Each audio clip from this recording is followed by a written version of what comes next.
Hi, this is Ron Darling with SNY TV. You know me from covering the Mets, and I hope you get a chance to listen to Mets Musings with Gary Mack. I had a great time. I hope you do too.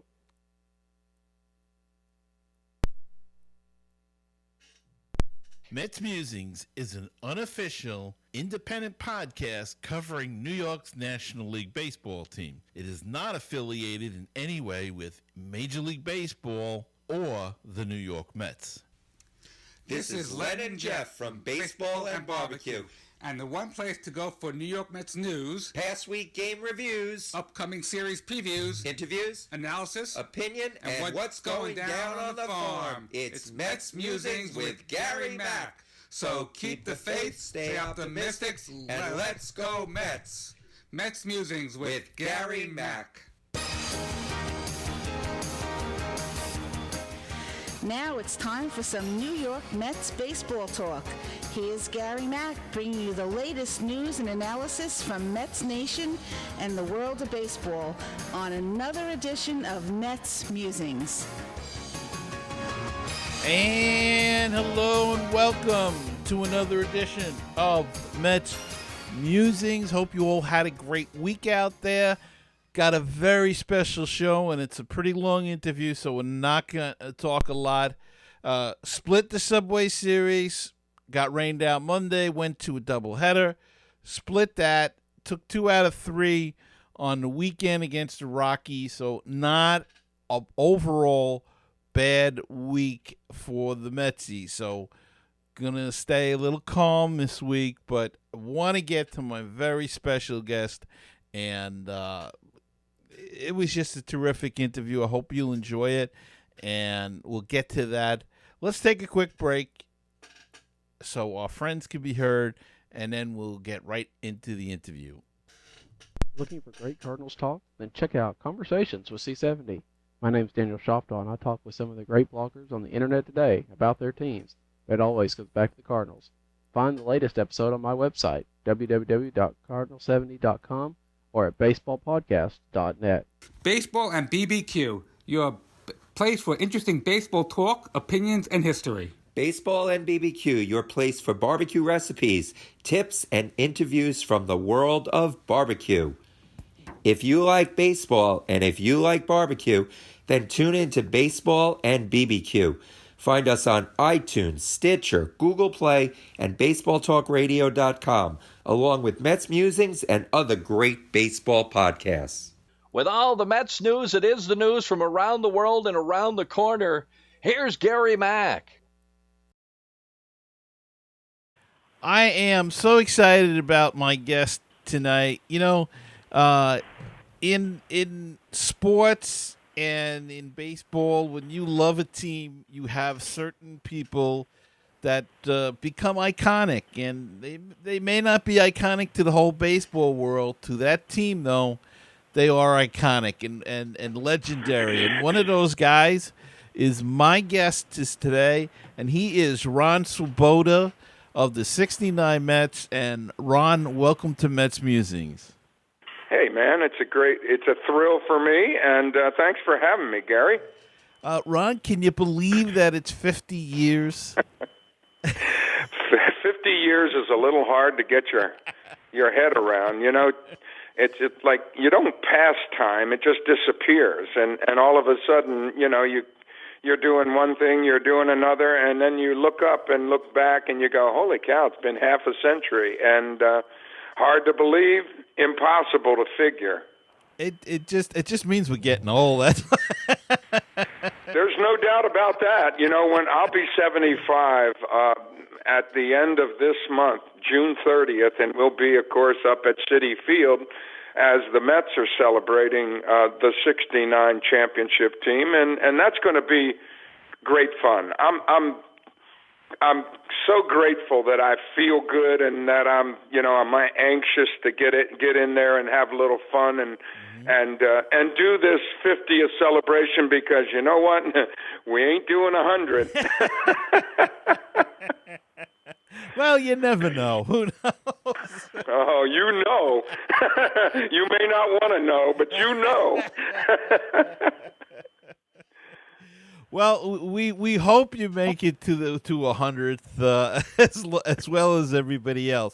But you've got a new book just come out this week called "Here's the Catch," and a memoir of the Miracle Mets and more. And take us through a little bit.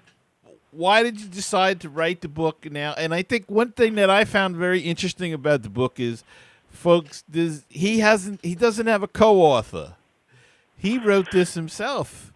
Well, I was in the sports news media thing for 20 years. So you write your own copy. Mm-hmm. I'm hoping that when people read this book, they read and hear the voice of Ron Swoboda coming out.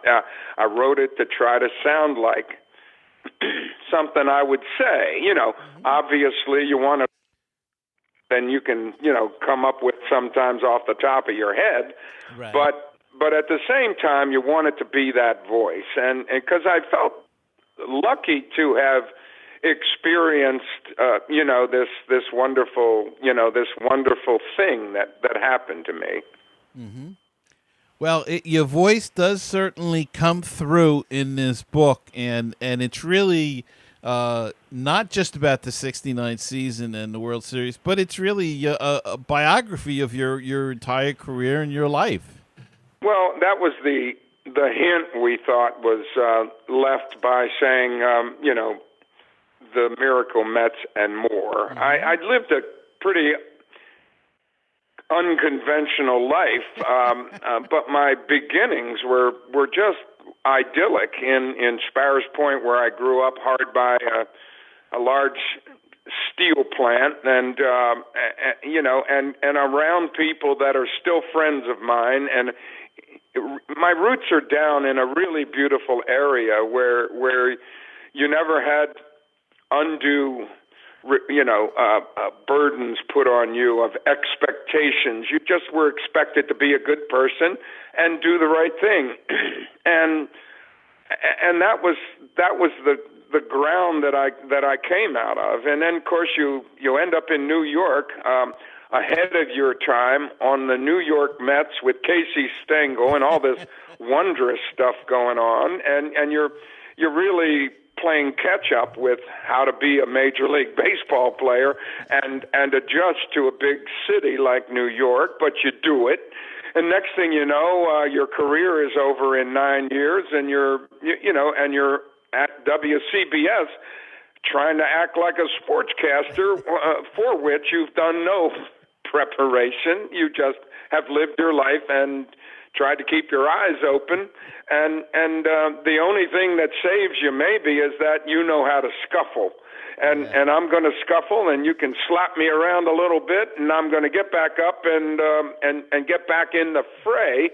And that's about, and I would say this: I am a flat average intellect, but I have a curiosity for things I don't know, and I know there is lots that I do not know. And I think that's been kind of the thing that's sort of dragged me forward. I love learning about stuff and that I don't know about. That's interesting, and I still have that going on 75. Well, you mentioned Casey Stengel, so let's talk a little bit about Casey. Yeah. Casey had a little problem with your last name, though. Yeah, Casey had some problems with a lot of people's names. Chris Cannizzaro, a guy that caught for those early Met teams, was always Canzaneri. Canzaneri was a boxer, but Casey transposed it. There's a wonderful story that Joe Pignatano tells about when Joe was in the bullpen one time, working the bullpen as a coach, and as he was a player, but actually in the bullpen, running the bullpen of those early Met teams. And Casey picked up the phone and said, "Get Nelson up." And Joe goes, "Get Nelson up." there's no Nelson here. But he didn't say that. He said, okay, and he hung the phone up, and he said, Nelson, get up, And, a pitcher whose name was not Nelson got up, but the pitcher knew that Casey called him Nelson. He said, when did you change your name? He says, I didn't change my name. Casey did, And so I was Swoboda, Swoboda, get a bat. That's the way it rang out on opening day 1965. Swoboda, get a bat. He never used a W, not ever. And so, here I am on a complete lark on a major league team at the age of 20. And Casey Stengel just told you on opening day against the Dodgers with Don Drysdale on the mound, get yourself a bat and get up there, kid. And so your heart starts beating, and you feel yourself sort of shaking a little, but you walk up there like you own the world. You walk up there like this is the thing you've dreamed of doing your whole life. Which it is, but you're scared to death, and you're trying not to look like it. And you're facing Don Drysdale, who blows a fastball in there, and I haven't seen it yet, but it was strike one, and I went, well, it sounded like a strike, but I've never seen it. And then he throws you another fastball that you try to swing at, and you're a couple of beats behind that one. Yeah. And I remember the thought occurred to me, the good news here is that this doesn't seem like it's going to take very long. So the next pitch is a slider that I could actually see. And I hit a line drive to the second baseman, Jimmy Lefevre, who would be the Rookie of the Year in the National League in 65, and I'm out. But it was the best out I ever made in baseball. I'm going, I took my right turn heading for the dugout going, wow, I just hit a line drive off of Don Drysdale. I said, you can have the out. So you came up in 65, and you avoided, unlike your buddy Ed Kranepool, who had to live through 62, 63, 64. Yes. Did you see things in the minors that were happening? Well, you didn't spend a lot of time in the minors. I didn't spend a whole lot of time. One season, really, and that doesn't suggest that I was good enough to be in the big leagues. It just suggests that I was in the big leagues on a lark, complete lark. Well, they thought you were untouchable, so that's not half bad. Well, I mean, it turned out to be an amazing first half, and my time with Casey Stengel was in terms of production and power. I hit 15 home runs in the first half of the year while Casey was managing that 65 team, and I never hit 15 home runs in any whole season for anybody in the New York Mets or anywhere else. So it was kind of incredible, the start. And again, I was amazed. I mean, I'm wondering, where is all of this coming from? You're getting compared to Joe DiMaggio and Mickey Mantle as rookies, and I'm like, man, this is crazy, and I'm in the middle of it. Yeah. And how was Casey? How was your relationship with Casey? He was in his 70s at that time, and people said that he didn't really bother that much. But again, your friend Ed Kranepool said that he was a big help to him. How was Casey towards you? I felt the same. I thought Casey knew exactly what it was like. He knew what you were as a player and what you were not. And he knew you were in the big leagues on his roster, and if you could help him as a manager, he was going to put you out there. And Casey said to me one time, he said, you can't learn how to hit those guys out there sitting on the bench. And so, boom, you're in the game. And I loved Casey Stengel. I was, I know he was famous for Stengelese, which a lot of people think is just babble. It's not. Within some of his, verbal ramblings, there's all of these stories of players from, 40, 50 years ago. Right. But there's points to the story. And if I was sitting there listening to him, I would hear lessons in those stories, almost like parables, where you took something out of the story that could help you as a baseball player, while Casey is, holding forth with, his writers and whatnot. There were nuggets in there that you could extract if you listened, and I tried to listen.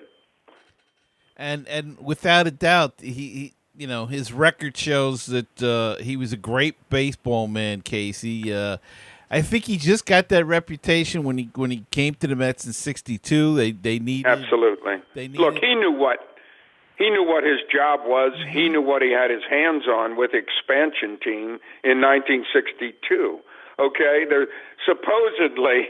They lost 120 games, oh, yes. And it is still the gold standard for ineptitude at the major league level. And I hope it stays that way forever. I hope nobody eclipses that record, because the Mets worked hard to establish that record. Or as Casey told them reportedly at the end of the season, all the guys together in the clubhouse, he says, I don't want anybody taking this personally. I want you all to remember it was a team effort. 120 losses. So well, I tell you, they were very entertaining, and they found new ways to lose. I was 9 years old at the time, and think of this. Thrill.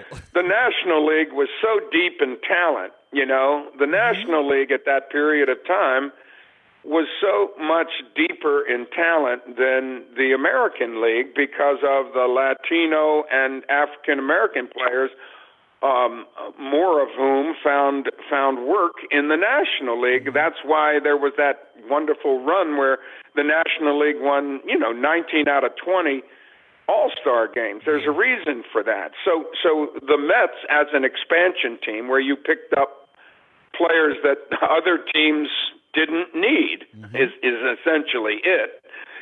Sort of has-beens and never-will-be's for the most part. There were some good players in there. Frank Thomas could hit. They had a few guys that were still major league quality players. But on the whole, you had a team that was. You had a team that you wanted to see come to town. If you were in the big leagues in 1962, you wanted to play the New York Mets. You could almost chalk up the W. And so now let's fast forward to '68 and change of regime. You played for Casey, you played for Western, and then Gil Hodges comes in. Now, your relationship wasn't the best with Gil. Can you talk a little bit about that? Yeah, I've tried over the years to figure it out, and the best I can do is this. I've always had a little difficulty with authority. If it comes at me the wrong way or leans on me a little hard, and for some reason, I saw some of that in Gil, and I sort of thought I knew how I wanted to be as a baseball player. I had just hit 280. I had my best season in '67, and here comes Hodges, and you're going to play his way, or you're not going to play. And I broached, I breached at some of that, and it was all on me. Hodges was one of the most adroit major league minds I've ever been around. He had such a quick brain and such a good feel for the game and for his players. And all he wanted you to do was, act like a grown-up and be the best player you could be and help the Mets win games. And I couldn't always do that. I just couldn't always do that. And so he and I had a fractious relationship, but it was really on me and my immaturity. I hate the idea that we didn't have as good a relationship as we should have had. And I'll tell you another thing. In writing my book, I read a biography of Hodges where the guy found out Hodges during World War II, of course, was in the Marines. He was in an anti-aircraft battalion, and they were on in 1945. They left the island of Tinian in the Marianas. They left in early March 1945 to head for Okinawa, which was a horrible series of battles, and Gil was involved in all of that in the Marines. My dad, who just passed away last April at 96, was a waist gunner in a B-29, and he and his crew landed on Tinian in the Marianas, where all those B-29s were stationed, Tinian, and then right across the way on Saipan. But my dad was on Tinian in late March 1945. Until the end of the war, my dad came home and lived to 96, and an amazing guy. But I never knew until a few years back that my dad and Gil Hodges were on the same island in the Pacific during World War II, just not at the same time. Right. And I'm sure that played a lot into his stoic nature, and he was a hard guy about some things. He was a terrific guy, but he was an authoritarian figure in his mind, and he was correct in feeling that way, and again, any problems we had, in terms of relationship are on me, I to this day, it disturbs me that I couldn't figure out how to make it better. And it wasn't like we were screaming at one another and all that. I just found many ways to annoy him. I just found many ways to just disturb him a little bit. And he always was, and then, of course, his reaction was, what's the matter with this guy? But when I played and I produced, he put me in there, and it was down the stretch in 1969 when I finally got a little something going. Gil played me. I had made myself a better outfielder. He stopped putting in Rod Gasper as a defensive replacement. And in the World Series, I got to hit against the sidearm right-hander and drove in the go-ahead, the winning run in Game 5 of the World Series when we put it away. He let me hit because I was hot. If you produced, you played. If you did not, you sat. And that was the rule. And he stuck to it. A lot of these managers today say that that's the rule, but I have to tell you, sometimes and I don't want to, badmouth anybody here, but sometimes we scratch our heads with this new manager that the Mets have, Mickey Callaway. But that's another discussion for another day. Yeah, well, look, if we can speak to analytics, okay, because I'm doing AAA games here for the Baby Cakes in New Orleans. I've seen analytics come into the game with the over shifts and the pie charts for defense and whatnot. Analytics is not irrelevant. It is there are nuggets of gold in the analytics, but I think the thing is, it should never replace a good manager with a good gut feel for his team and how guys are going. Because when you're going good, you're playing better than the average. If all you're going on is the analytics and the average, okay, and you do that every time, you have to consider how a guy is swinging, how he's playing, how he's throwing, what's going on in his world. If you play guys, you're looking for the hot hand, and that distorts the numbers in a way. It skews the numbers in a different direction when you're hot, in the same way as when you're cold, when you're not hot. It skews the numbers downwards in a way, and the manager should react to that. And that, to me, the marriage between gut and analytics, to me, is the golden path. That's the yellow brick road as far as I'm concerned. I couldn't agree more. I think sometimes there's too much of leaning on the analytics. Well, we're starting to see baseball with a lot of analytics guys in the general manager's office, and they're not baseball players. Right. And they need to. I think they need to come, one another's way. I'm not happy about, you can't slide hard into second base. You can't go hard into a catcher. Those things that people would remember when they leave the stadium. Big physical plays that maybe changed the game, and people remember them forever. You've taken that out of baseball, and baseball's not better because of it. Not at all. And you have played with some physical guys and guys that would take advantage, and against one of the guys you read a book. Sure, and they expected it. Second baseman or shortstop coming across that bag for a double play, he better know where that runner is. And you went in there, you weren't trying to hurt him. You were just trying to run into him. You were trying to disturb the double play. Right. Breaking up a double play is a big play. It was always a big play. And that second baseman had to think about how he wanted to come across that base and make that play. And that was a skill that second baseman and shortstops had to spend a lot of time thinking about. Today's game, you don't think about that anymore. You don't have to, because that guy's not going to, he's not going to run into you. He's not going to touch you.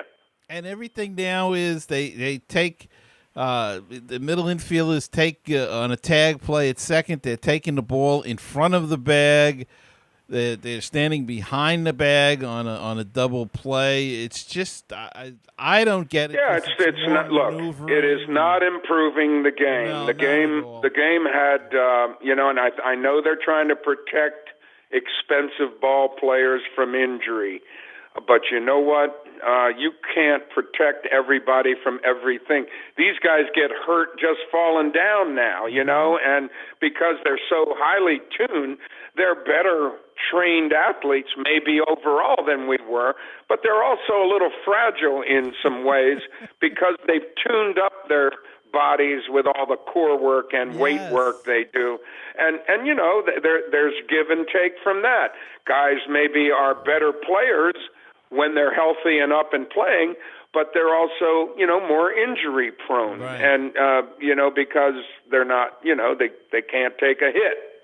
I say this all the time. They're in too good a shape, I think. Well, there is such a thing. And when we played, we never went near a weight room, and we were more flexible. I think we were less developed physically than these guys because we didn't do all of that stuff. We did some of it, but we didn't do as much. And there is such a thing as overtraining.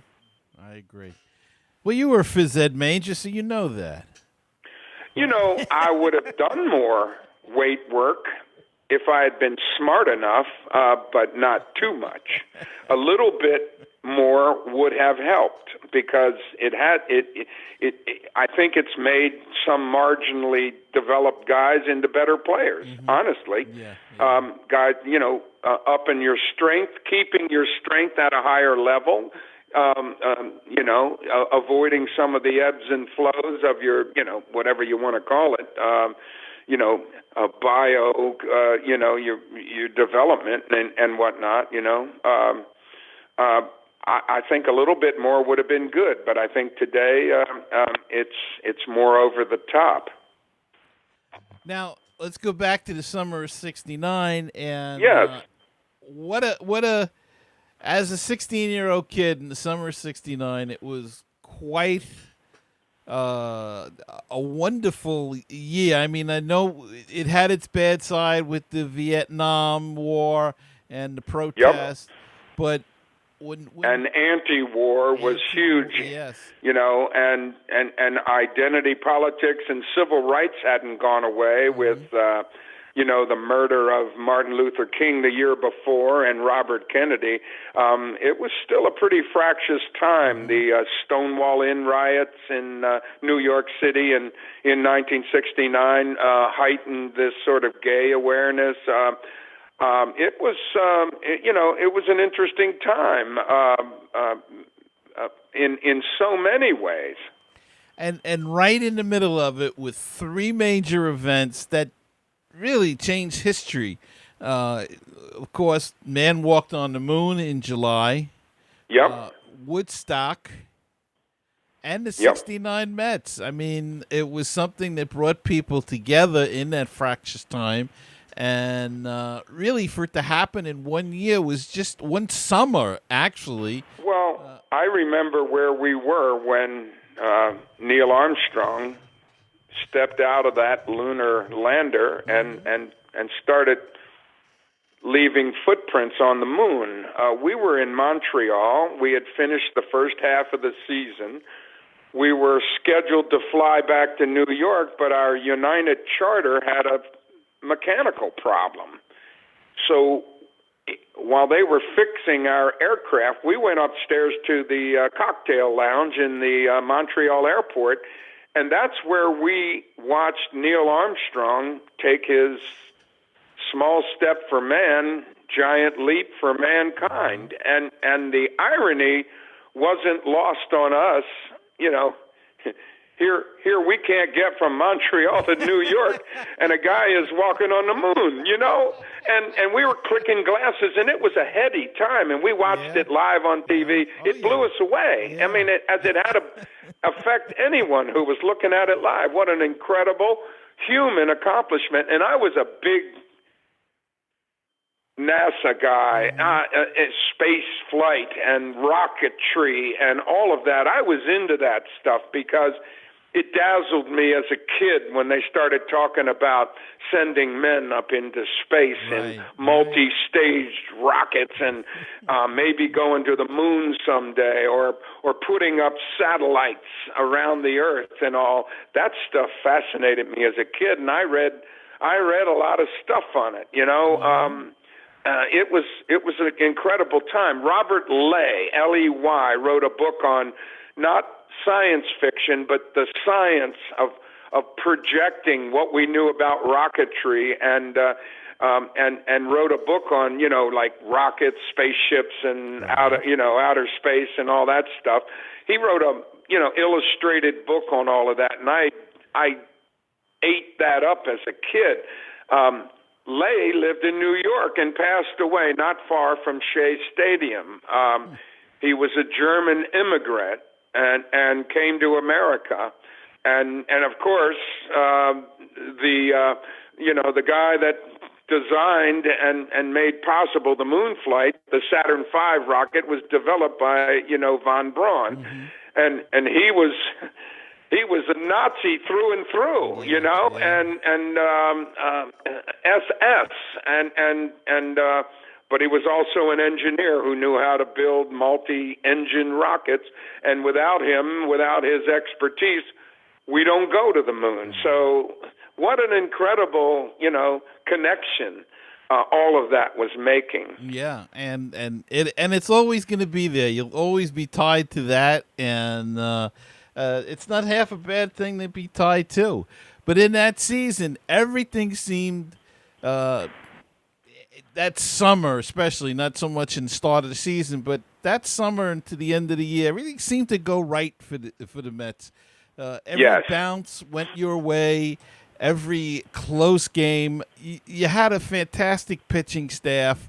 And we had a great record in one-run games, and that was one of the things Hodges talked about the year before. But we were the master of the one-run game because of that pitching, and we were a pretty good defensive team. And I think those two things contributed to that. And you're right; so many things happened for us that the definition of a miracle is that it probably doesn't make complete and perfect sense, okay? Otherwise, it's not a miracle. Well, it was a wondrous summer, and I was fortunate enough to be there on September 24th when the Mets won the NL East title. As I said, I was 16, and my father said it was a school night, and he said, when the third out was made, he said, we lived in Queens at the time. He says, "Let's go." But Dad, I want to watch the celebration. Let's go. Isn't that great? That's awesome. That is awesome. Ran to the subway and got home, and I did get to see the celebration on TV. So I did miss that. It was pretty amazing. And the other thing, as you said, everything happened in Shea Stadium. Yes. All our champagne parties from clinching the division, winning the National League, winning the World Series, all happened in Shea. So we got the champagne party down to a science. And so you win the East, you go on to play Atlanta. You didn't see a lot of action in that series because I got on deck one time, Gary. That was about as much action as I saw. I was a pinch hitter with 2 outs, and I never got to hit. So I got what we call a scare. Yeah. Now, the World Series. What did it feel like when you were playing essentially your hometown team, a team you grew up with? Yes. What was your feelings as that was taking place? I remember walking onto the field in Memorial Stadium and going out to right field. I had played games there as an amateur.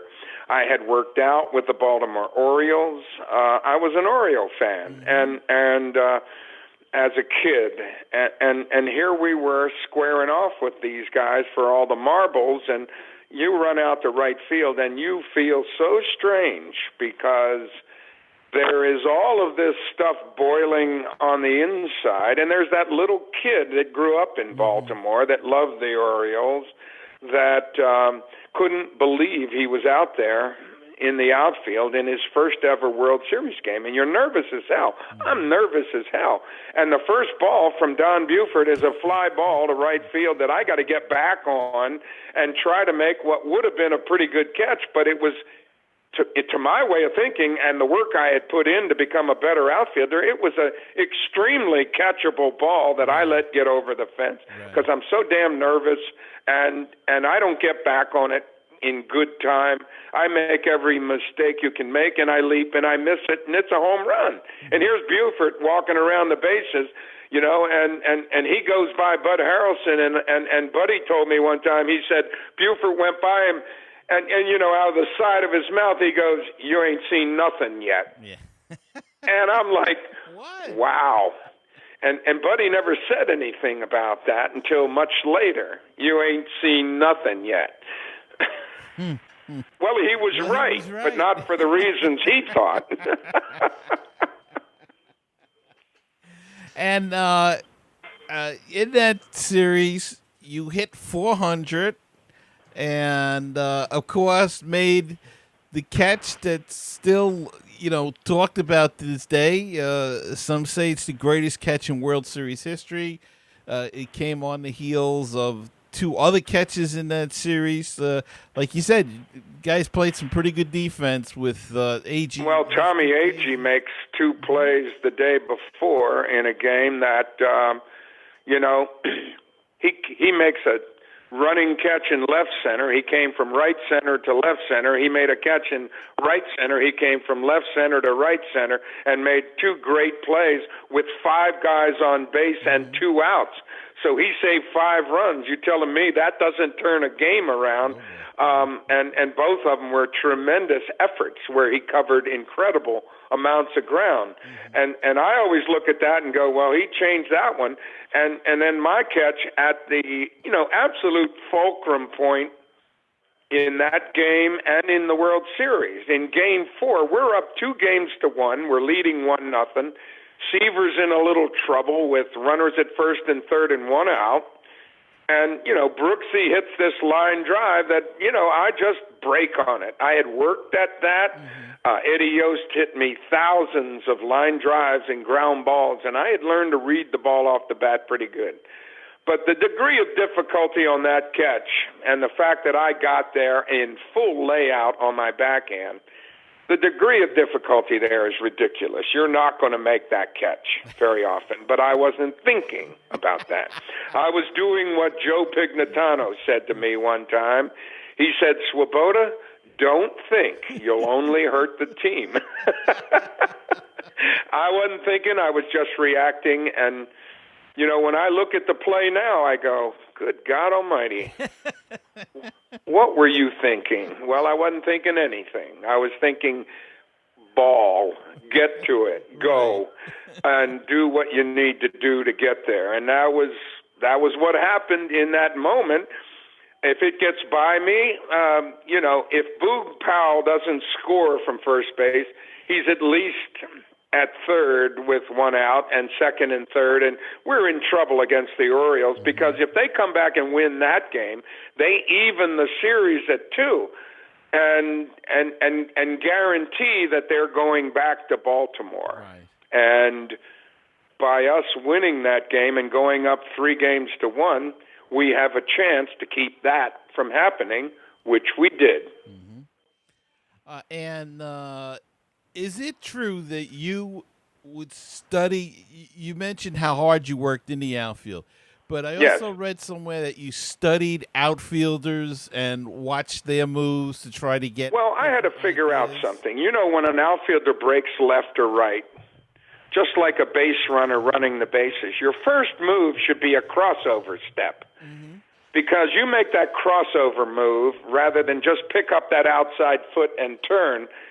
The difference is about 2 feet, 2.5 feet. That's a lot of distance in the same amount of time.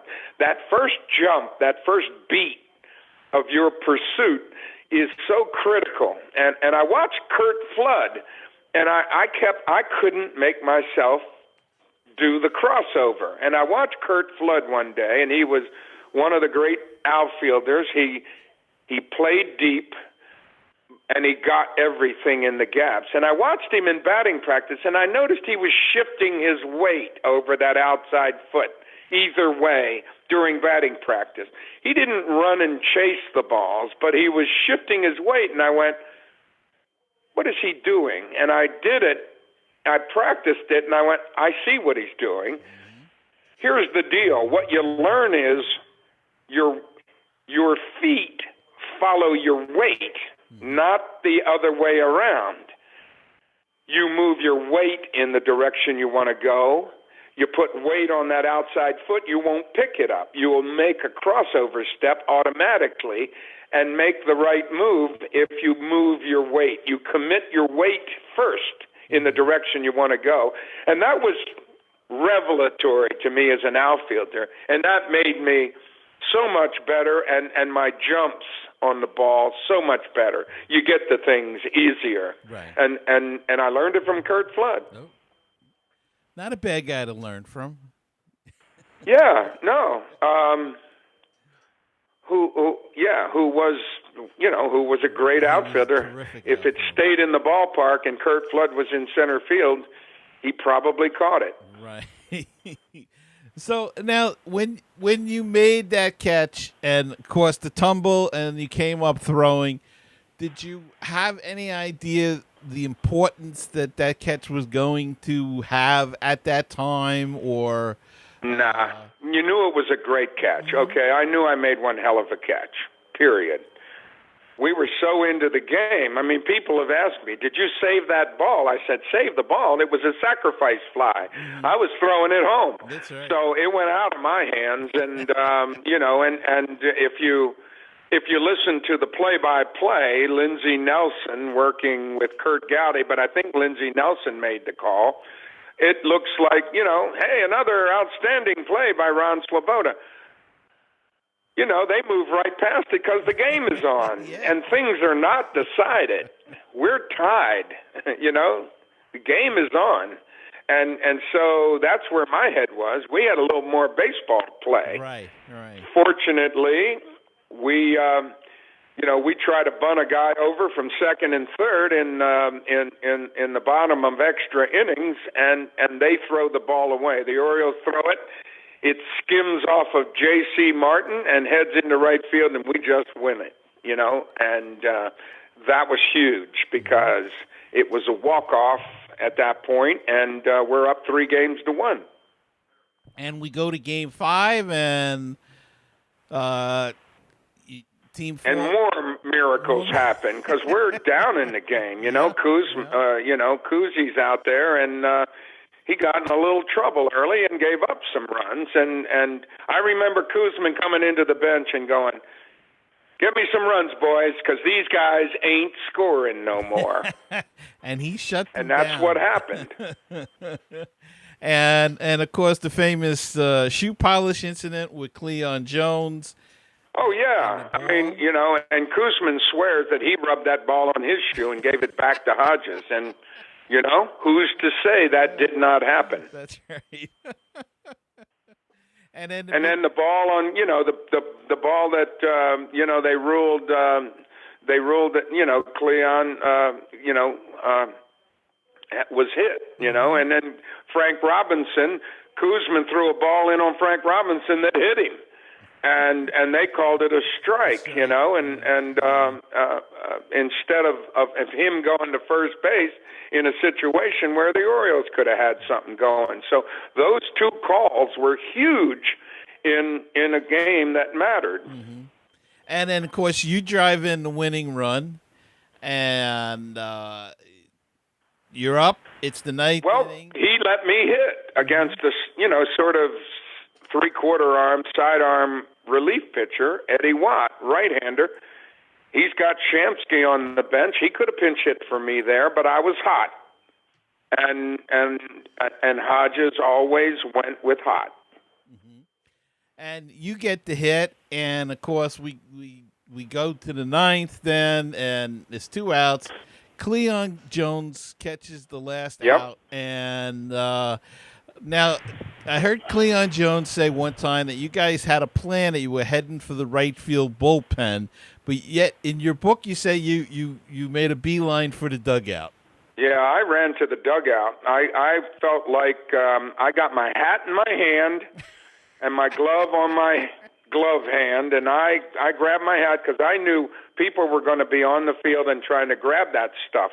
Yeah. And we had done that before, so it was a little frightening because you wanted to get off the field because folks' eyes were big as saucers. Right. They were, in total bliss mode, but they were looking to grab things and take your hat and take your glove and everything. People were grabbing all over you, and you were running through them. You didn't want to blast anybody, but you wanted to get the heck off the field and into the tunnel, and that's what we eventually did. Now, any idea or recollection how Tommy Agee or Cleon got off of the field? Because Cleon's, I read somewhere that Cleon says he hopped the wall. He was trying to get to the right field, to the I don't know. I tell you, I don't know. Okay. I was trying to get me off the field, and you were kind of in your own world. I don't know what Cleon and them did. I thought they came through the bullpen, but because they were further away, right. and the closest exit to them was that bullpen fence that opened up to let the relief pitchers out. Right. Yeah, I don't know where I read that Cleon said he scaled the wall and went over, and then I guess maybe he did. Because I'm going to tell you something. I don't see, when you see that wide shot, I can see myself with my hat off in my hand, and I'm heading towards the right field line and the near corner of the dugout, which is where the walkway to the tunnel was, up to the clubhouse. And there's a guy coming out of the right field stands who has jumped, and he was caught mid-flight. And that's a long fall, and this guy has let go of the railing, and he is coming down onto the field. And I always wonder, when my eyes always go right to that guy in right field against the high wall, and wonder what happened to him, because he's falling a long way. Yeah, that was a long drop. Yeah. That wide shot is fun to look at what's going on with everybody. And quite a celebration. You get the ticker tape parade. You go on the Ed Sullivan Show. You cut a record. I mean, quite a heady thing. It all happens pretty fast, but the ticker tape down Broadway with, all of the trash coming out of the windows and a smile on everybody's face. That was amazing. All of those celebrations of it where you felt like in pretty fractious times you gave everybody in New York something to take their mind off it and something they could all agree on, that this was an amazing thing, and enjoy it. We've talked about the season. We talked about some of the guys you played with, but let's talk about a couple. You were good friends with the late Tug McGraw. Talk about Tug a little bit. Tug was one of my favorite guys and always will be, and did not make the earth a better place when he went away, period. He had a heart as big as a ballpark, and there weren't too many guys that could leave the mound after one of his saves, which were always fraught with possibility. With it didn't seem like he could get the last out until he had a couple of guys on base. He did it for us. He did it for the Phillies. Mm-hmm. He was incredible in those moments, and I just loved the guy. Eddie Kranepool was your roommate for a number of years on the road. Oh, Crane was New York. When I let the ball get over the fence, the first out in the game, I came in the dugout and I'm running my mouth about, I should have caught it. And Crane says, shut the F up and get the next one. He gave me a little New York, bedside. Shut up. Get the next one. That's Eddie. Eddie's a tough guy, and I'm gonna tell you something. This whole thing he's gone through with a new kidney, and he is doing great. Eddie was a tough guy. When he needed that kidney and it's going bad, you never heard him complain. He just moves on, and I'm so happy for him. This is a new lease on his life, with a new kidney, and he's in good shape. I saw him just a few days ago in Somerville, New Jersey, tickled pink. Mm-hmm. Yeah, I had the pleasure of running into him in a couple of book signings that he was at, and before the kidney, and he was in really pretty good shape at that point, and really so low key about the whole thing. No, he just moves on. Eddie just moves on, and I'm afraid I'm getting to a point in time here where I might have to move on. I've got someone who's going to be calling me in about 5 minutes. Oh, okay. That's fine. So I just wanted to let you know. Yeah. I apologize for that, but we're running up against it a little bit. Quick thing on Tom Seaver and Jerry Koosman.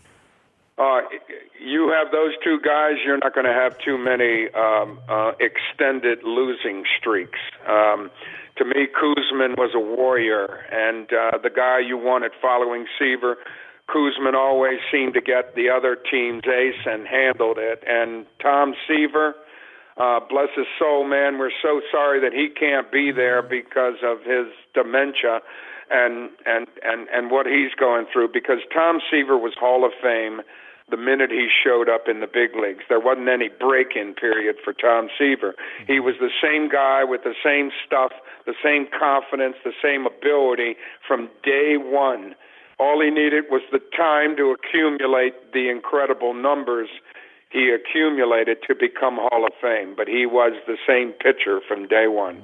What a shame that he won't be there. But he'll be there, and he'll be there in memory. Ron, I want to thank you so much. Yes, Gary, you're very welcome. Thank you. Any book signings in the New York area this summer? Yes, on the 26th of June, I will be out at Book Review in Huntington, Long Island, and then in Ridgewood, New Jersey, at a big bookstore in Ridgewood on July the 1st in the evening. So be heads up for those. And then on the 2nd, there's a public signing at Citi Field on July 2nd at 5:30 at Citi Field, July 2nd. Well, I hope to see so it's going to be a busy period. I hope to see you on the 26th in Huntington. I'll introduce Please, myself to you. look forward to it. And good luck with the book. It's Here's the Catch, a memoir of the Miracle Mets and more. It's Ron Swoboda. And Ron, thanks so much for coming on. I loved it. Thank you. All right. And I'll be back right after this.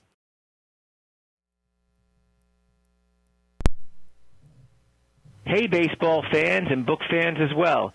This is Frank Nappi, author of the Legend of Mickey Tussler series, inviting all of you to learn more about my protagonist, Mickey Tussler, an incredible pitching prodigy who has autism.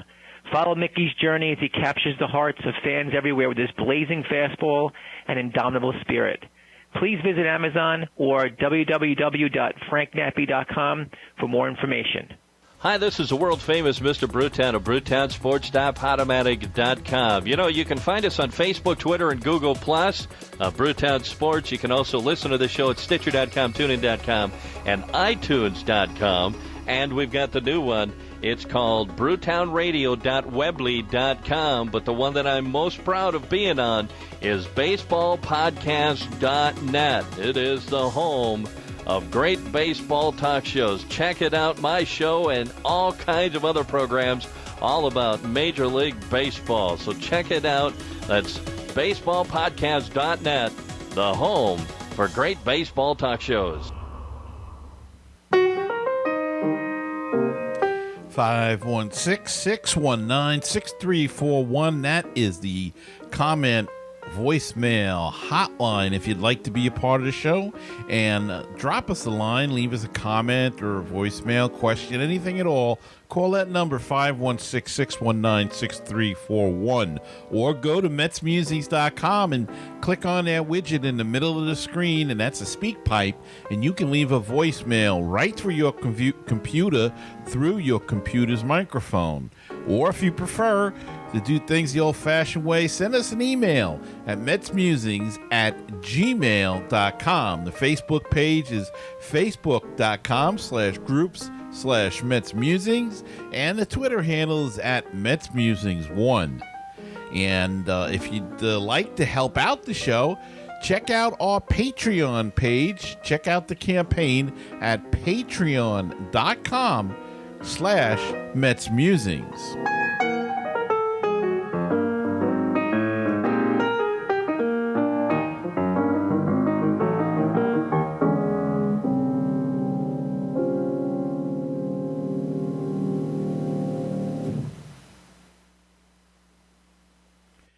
And we're back, and that's going to wrap it up for this week's show. What a great show. What a great guest. Had such a good time with Ron Swoboda.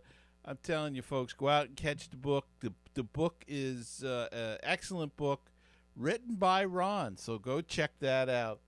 And it's Here's the Catch, a memoir of the Miracle Mets and more. And he'll be at the book review in Huntington on June 26th at 7 p.m.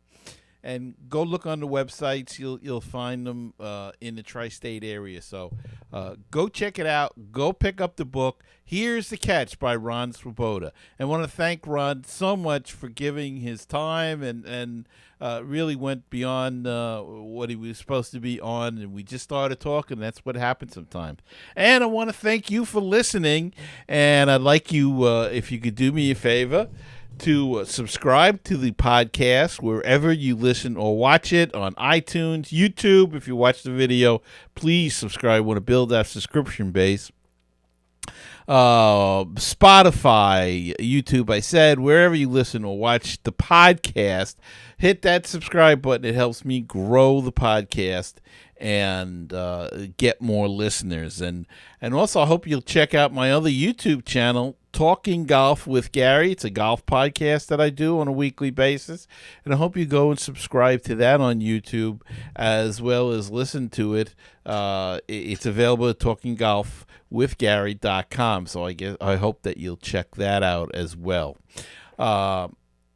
Busy week, busy couple weeks coming up from the Mets. Got some tough series coming up. Got the Cardinals coming into town for the weekend. Then they're going to be playing, I think the Dodgers are somebody, I don't have the schedule in front of me and my mind went blank. So, but a tough series. Got the Dodgers. I think the Brewers coming up soon. we'll see where this team is going, whether they should be buyers or sellers. I still think they should be sellers, but maybe they can right the ship. Anyway, until next time, remember to keep the faith, stay optimistic, and let's go Mets. See you next time on another edition of Mets Musings.